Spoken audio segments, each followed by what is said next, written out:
There's an image that keeps repeating itself in recent years. A person sitting in front of a television, or a computer screen, or a phone, scrolling through an enormous catalog of movies and series without finding anything they want to watch. The catalog has thousands of titles. Thumbnails stack up endlessly. Genres multiply. There are documentaries, comedies, thrillers, animated films, productions from a dozen different countries. And yet, the person chooses nothing. They close the app. They turn off the screen. That image might look like a criticism of streaming, but it's also a pretty accurate description of what happens when abundance outpaces our ability to navigate it. And in a certain sense, that paradox captures the moment cinema finds itself in today. There has never been greater access to moving images, and at the same time, it has never been less clear who controls them, how they get discovered, how long they stay available, and what role human work will play in creating them. To understand how we got here, it helps to remember that cinema was never a static technology. From the very beginning, it was an invention that transformed itself every time another technology came into contact with it. The shift from silent film to sound wasn't just a technical change. It reorganized studios, eliminated jobs, created new ones, and changed the way actors worked. Color wasn't just an aesthetic upgrade. It required new decisions in cinematography, costume design, and art direction. Television arrived in the 1950s, and the studios looked at it with suspicion, treating it as a direct threat to theaters. Home video in the 1980s triggered the same fears. And yet, cinema survived each of those shocks, not without changing, not without losing things along the way, but it survived and often came out stronger on the other side. Streaming is no different in that sense. It's a new distribution technology that came along to rewrite rules that seemed permanent but had always been provisional. Traditional film distribution worked in layers. A movie opened in theaters, where it played for several weeks or months. Then it moved to home video, then to pay television, then to broadcast. Each stage had its own timing and its own economic logic. That system, known as the theatrical window, organized the industry for decades. Streaming dismantled it almost entirely. Netflix started as a DVD rental service by mail. When it pivoted to online streaming in the late 2000s, few people imagined that within 15 years it would become one of the most influential companies in the global audiovisual industry. But the platform understood something that traditional studios were slow to accept. Audiences didn't want to wait. They wanted to watch what they wanted, when they wanted, on whatever device they had nearby. The promise was simple and powerful. Immediate access, no commercials, no fixed schedules, no dependence on anyone else's programming. What followed was rapid transformation. Amazon Prime Video, Disney+, Max, Apple TV+, Paramount+, Peacock, and dozens of regional and local platforms entered the same space, competing for the same attention. Studios that had licensed their libraries to Netflix for years began pulling that content back to launch their own services. The war for subscribers became a war for exclusive content, for user behavior data, and for the capacity to produce original material that could justify a monthly subscription. That original production changed the scale of what was being made. Platforms invested in series with cinematic budgets, in films that wouldn't have gotten funding from traditional studios, and in productions from countries that had historically had little international visibility. The Korean series that became a global phenomenon. The Spanish film that reached millions of households across Latin America. The Scandinavian thriller that found an audience in Australia.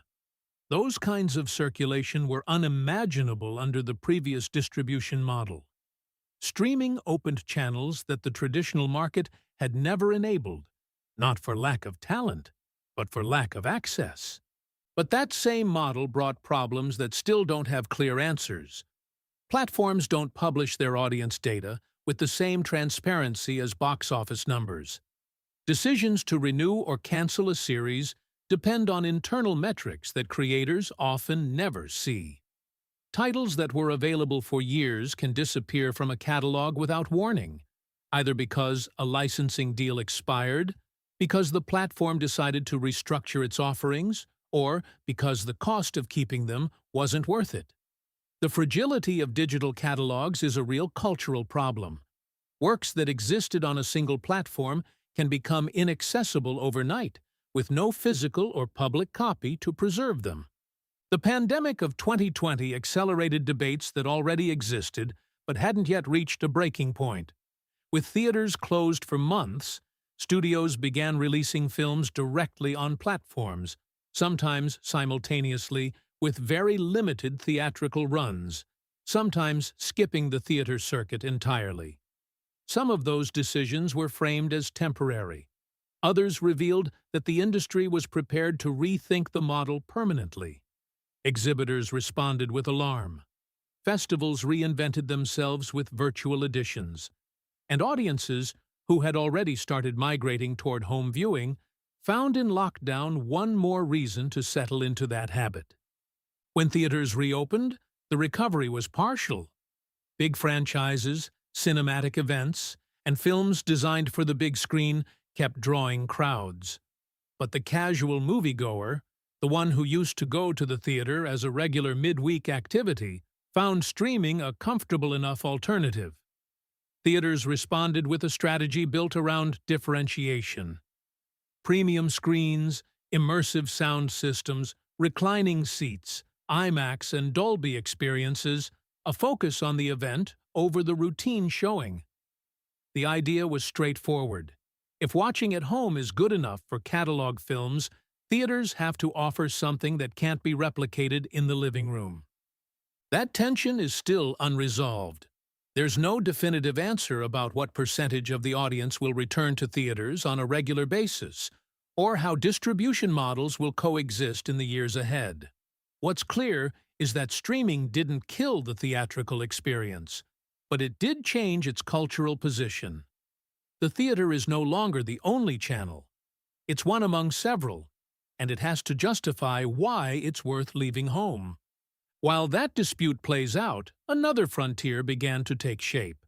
Artificial intelligence has been used in the audiovisual industry for years to handle specific technical tasks: restoring old films, enhancing image quality, cleaning up audio, generating subtitles, translating content, organizing archives, and handling visual effects in post-production. Those uses are, in general, tools that expand the capacity of human work without replacing it. Digital restoration of 20th century films, for example, has allowed works that were deteriorating beyond what manual labor could address to be recovered and seen again. In that sense, AI has been an ally of cinematic memory. But other uses generated resistance, and that resistance wasn't arbitrary. The ability to create digital replicas of actors, to reproduce voices through high-quality synthesis, to train image and language models on existing works without compensating their creators, and to replace human labor in screenwriting, animation, or performance, touched a nerve that Hollywood had left unresolved for years. The writers and actors' strikes of 2023 put those questions at the center of public debate. It wasn't only a conversation about wages or streaming residuals, though those were also at stake.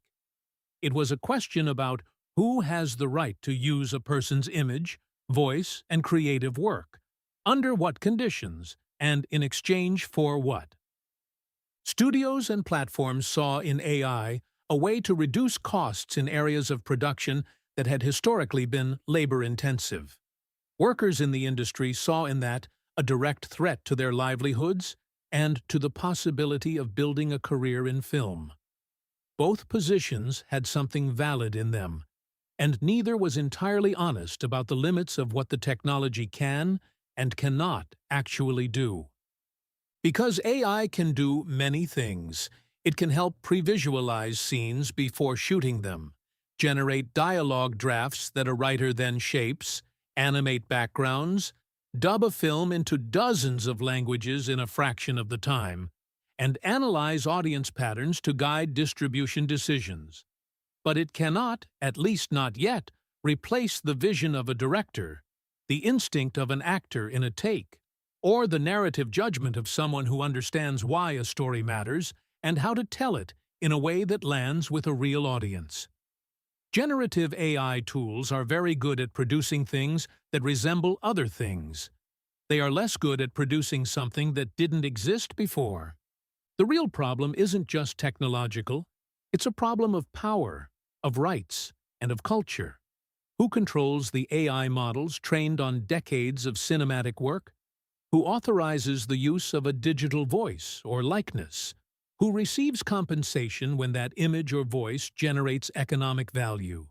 What happens to the archives of audiovisual production that were used to train these systems without their creators' knowledge?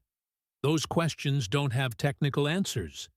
They have legal, contractual, ethical, and political ones. And those answers are still being negotiated. There's something that connects this moment to the entire history of cinema. Every time a new technology arrived, the industry divided between those who wanted to use it to expand what cinema could do and those who wanted to use it to lower what cinema had always cost. That tension isn't new. Sound, color, digital visual effects, the digital camera, all of them went through the same dispute. Technology was always neutral in the sense that it could be used in very different ways. What determined its impact was who controlled it, under what rules, and toward what ends. What comes next won't be a single thing. It won't be the total triumph of platforms or the disappearance of theaters. It won't be AI replacing filmmakers or the industry ignoring what AI can offer. It will be an unstable, contested coexistence, full of negotiations that haven't finished yet. And at the center of that coexistence will be a question that cinema has always had to answer, regardless of what technology surrounded it. Which stories are worth telling? Who has the right to tell them? And who will be willing to watch? Somewhere, while that debate continues, there's a restored film archive breathing again with a clarity its creators never lived to see. There's a small screen where someone discovers a film that would never have reached their city through traditional channels. There's a nearly full theater at a festival where the audience applauds at the end, not because the film is perfect, but because watching it together still means something no algorithm knows how to reproduce. And there's a blank screen, waiting for someone to decide what will appear on it. That decision, for now, is still a human one.